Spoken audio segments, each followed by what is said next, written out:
Hi, this is Gail, and I would like to share a devotion with you called No Weapon Formed Against Us. This message was found in an empty artillery shell sealed in a brick wall. If this missile complex is ever torn down, we ask that the bricks be used to build churches. Now, this is a lead in to a very interesting and true story. Christians found these bricks when they were trying to salvage material to build a church in the former Soviet Union. The message explained that those bricks had been torn down from churches and used for this missile silo by Stalin after World War II. Now, the Soviet dictator Stalin, if you know anything about him, he promoted atheism. He had special atheistic education in the schools, anti religious propaganda, anti religious work of public institutions he created, like the Society of the Godless. He had discriminatory laws and a terror campaign against believers. It's interesting that these bricks returned to their rightful owner, to God and to the churches that they'd been torn out of.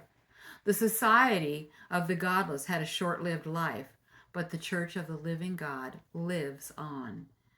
If you're a Christian, you are owned by God too. And that means that no matter what happens to you, in the end, God's purposes for you will not be thwarted. Isaiah 54:17 says, "No weapon forged against you will prevail, and you will refute every tongue that accuses you. This is the heritage of the servants of the Lord, and this is their vindication from me, declares the Lord." I've always been interested in the effect of atheistic communism on the hearts and minds of those enslaved by it. And let me explain a little bit of my background.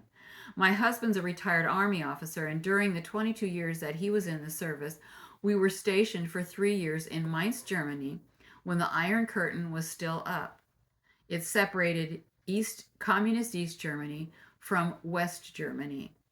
And living there during that time gave me a deep interest in the communist bloc countries called the Soviet Union.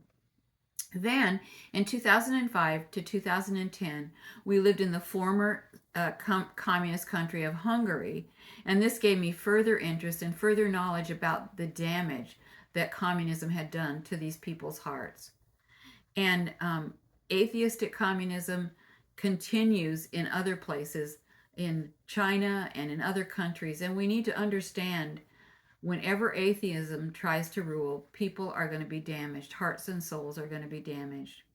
If you'd like to read some of the stories about my husband's and my adventures in Hungary, check out the link in the description because it will take you to that devotion that lists them.